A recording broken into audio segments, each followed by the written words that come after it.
Comment écrire les deux principaux types de lettres? À l'ère des technologies Internet, des courriels et des messages textes, tout le monde ne sait pas, ou plus, écrire une vraie lettre sur papier.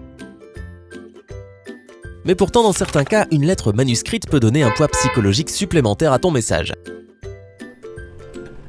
Si tu ne veux pas que ton curriculum vitae se perde dans la pile des candidatures électroniques, envoie-le par la poste. Si tu veux montrer à ton ami à quel point tu tiens à lui, prends le temps de lui envoyer une note écrite de ta main.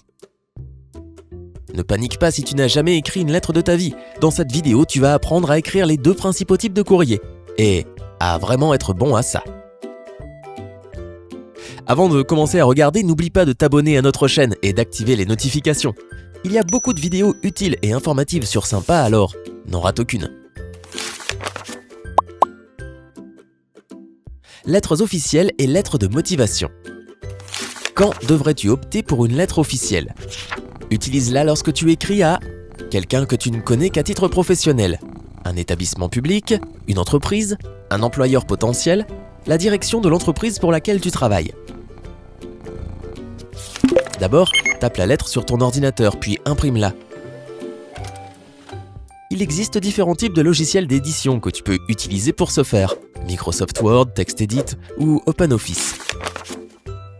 Commence par écrire ton nom complet et ton adresse dans le coin supérieur gauche de la page.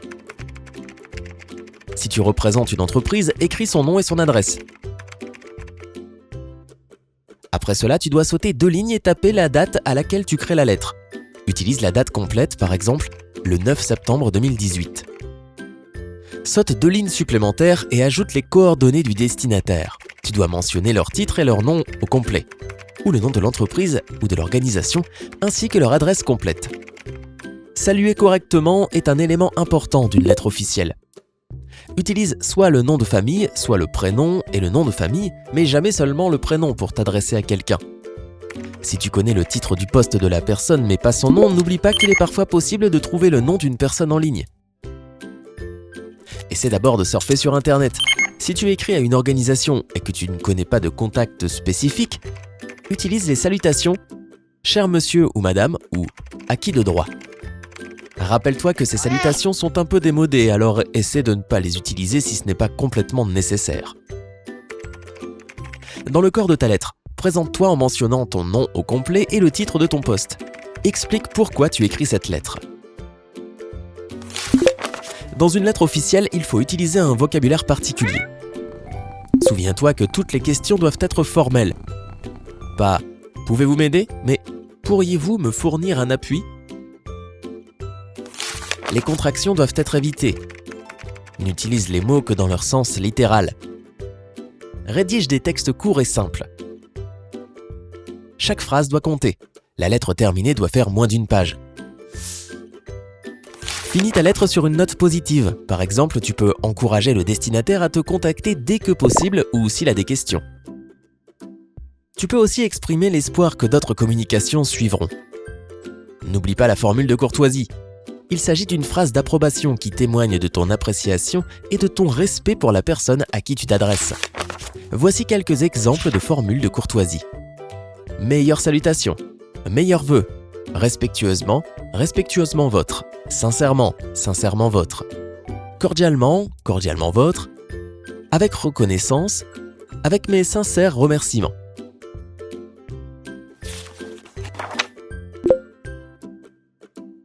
Après la formule de courtoisie, saute 4 lignes et écris ton nom au complet. Tu peux utiliser un titre de courtoisie, par exemple « Monsieur Lalonde ». Ensuite, imprime ta lettre et laisse ta signature entre la formule de courtoisie et ton nom. Avant de l'imprimer, n'oublie pas de relire ta lettre. Sois extrêmement attentif car ton écriture créera la première opinion que le lecteur aura de toi. Plie la lettre imprimée en 3. Pour ce faire, déplace la partie inférieure de la feuille vers le haut en t'assurant qu'elle couvre environ les 2/3 de la page et plie le papier. Puis rabat le haut de la page vers le bas. Maintenant, ta lettre tient dans presque n'importe quelle enveloppe. N'oublie pas d'inscrire l'adresse du destinataire sur l'enveloppe. Écris-la au centre en utilisant le nom complet du destinataire et l'adresse complète. Dans le coin supérieur gauche de l'enveloppe, inscris ta propre adresse. De cette façon, si le service postal n'est pas en mesure de livrer ta lettre, tu pourras la récupérer. Quant à la lettre de motivation, c'est la même lettre formelle mais avec plusieurs particularités. Une lettre de motivation est habituellement envoyée en plus de ton curriculum vitae. Elle ne doit pas dépasser une page, inclure toutes les attestations d'études importantes et démontrer tes compétences en rédaction. Dans le premier paragraphe, présente-toi et précise le poste pour lequel tu postules. Mentionne comment tu as appris l'existence du poste et pourquoi tu es sûr que cet emploi est parfait pour toi. Après cela, tu pourrais être plus précis. Souviens-toi que tu es censé te vendre, c'est pourquoi il est bienvenu de ne pas être timide. Écris sur tous tes titres de compétences, mentionne tes compétences générales et techniques, ton expérience de travail rémunérée et non rémunérée, les langues que tu connais et tout programme informatique pertinent avec lequel tu peux travailler. Sois honnête et précis. Mentionne quelques informations flatteuses que tu connais sur l'entreprise ou l'établissement d'enseignement auquel tu postules, mais n'en fais pas trop. Explique pourquoi tu cherches un poste ici et pas ailleurs. Écris sur tes intérêts, tes passe-temps ou tes traits de caractère qui pourraient être utiles pour le poste. Pour conclure la lettre, demande un entretien. Facilite la prise de contact avec un employeur potentiel en écrivant tes coordonnées, courriel et numéro de téléphone.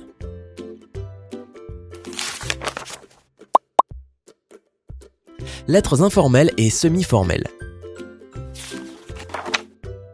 Tout d'abord, réfléchis au type de lettre que tu dois écrire. Cela dépendra de ta relation avec le destinataire.